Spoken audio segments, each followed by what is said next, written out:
Pemirsa, terima kasih Anda masih bersama dengan kami dalam Berita Papua. Dan bagi Anda yang baru saja bergabung bersama kami, akan kami sajikan kembali 3 berita utama kami di hari ini.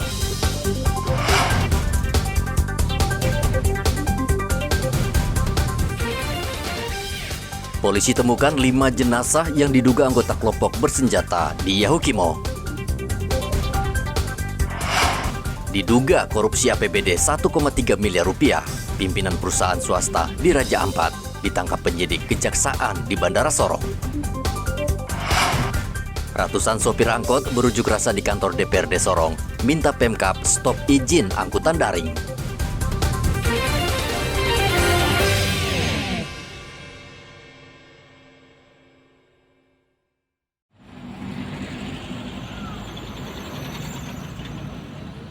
Ratusan pengemudi angkutan umum Kota Sorong berunjuk rasa menuntut pemerintah menghentikan angkutan daring berbasis aplikasi.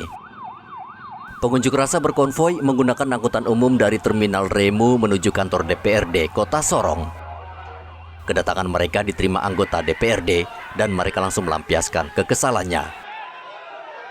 Mereka menyatakan akibat maraknya angkutan daring, pendapatan mereka turun drastis. Di sini meminta untuk namanya angkutan berbasis aplikasi untuk dihentikan dan dicabut izinnya dan ditutup aplikasinya, karena memang kalau kita mengacu kepada peraturan Menteri Perhubungan nomor 118 tadi, saya kira itu jelas dalam pasal-pasalnya demi ayat-ayatnya terkait dengan keberadaan kondisi daerah kita ini di mana jalur jalannya sesungguhnya belum memadai. Nah, maka dari itu kami merasa dengan hadirnya apalagi dengan Maxim ini, sesungguhnya ini bukan hanya sebatas merugikan, tapi bagi kami taksi ini pembunuhan. Ini pembunuhan tinggal di ujung tanduk, kami ini akan dibunuh di Maxim. Di mana-mana daerah ketika taksi online itu masuk, mati taksi kuning, mati angkutan. Demanto Silalahi, anggota DPRD Kota Sorong menyarankan kepada Dinas Perhubungan Kota Sorong untuk meninjau kembali perizinan angkutan daring. Sarankan supaya segera ditinjau dari segi aturan Permen Hub 118 itu supaya diterapkan. Ini ada indikasi bahwa peraturan Menteri Perhubungan 118 ini tidak dilaksanakan atau tidak melalui proses atau tidak melaksanakan permen tersebut, sehingga kehadiran Maxim ya ini atau online yang lain perlu kita pertanyakan izinnya.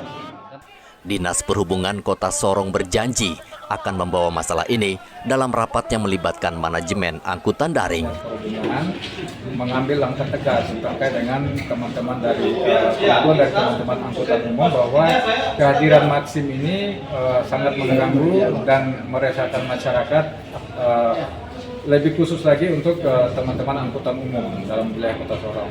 Jadi dalam hal ini kami bertindak selaku pemerintah daerah Kota Sorong, Dinas Perhubungan mengambil langkah tegas bahwa ketika perizinan itu sementara dalam proses, maka kami Dinas Perhubungan akan begukan untuk sementara sambil menunggu proses selanjutnya dari pemerintah daerah.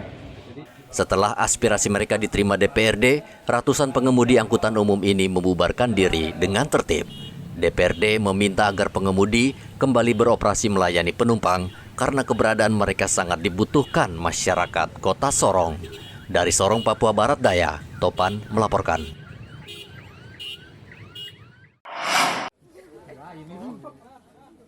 Kejaksaan Negeri Kepulauan Yapen memusnahkan barang bukti hasil kejahatan yang kasusnya sudah diputuskan pengadilan atau berkekuatan hukum. Barang bukti yang dimusnahkan antara lain senjata api, peluru, ijazah, barang kosmetik, sabun, dan bahan peledak. Pemusnahan dilakukan di halaman kantor Kejari Sabtu lalu yang dihadiri sejumlah pejabat kejaksaan dan jajaran kepolisian serta pengadilan. Kajari Kepulauan Yapen Henry Marulitua mengatakan pemusnahan ini sebagai bukti aparat kejaksaan telah bekerja melakukan penegakan hukum atas sejumlah kasus baik di Yapen maupun Waropen. Pemusnahan ini untuk meyakinkan masyarakat bahwa apa yang terjadi, perkara-perkara yang terjadi di Kepulauan Yapen dan Waropen ini sudah kita proses dan selesai dan putusan inkrah, dan sekarang hari ini kita eksekusi barang-barang tersebut. Perlu saya tambahkan juga bahwa untuk tingkat perkara dalam kurun waktu 1 tahun ini yang meningkat adalah penganiayaan, narkotika, dan kabur. Barang-barang ini juga ada sebagian yang berisiko, artinya bahan peledak. Mungkin kita nggak bisa lakukan pemusnahannya di sini karena itu diperlukan keahlian pemusnahan bahan peledak itu, karena dia ada teori sendiri, sehingga nanti mungkin barang itu kita serahkan ke polisi. Ada sejumlah barang yang tidak bisa dimusnahkan di tempat ini, yakni bahan peledak, sehingga diserahkan kembali ke polisi untuk dimusnahkan dengan cara khusus. Mengingat dari barang-barang bukti ini ada beberapa memang yang harus dimusnahkan, sebagaimana contoh mungkin seperti dokumen-dokumen palsu yang memang sudah memiliki kekuatan hukum tetap untuk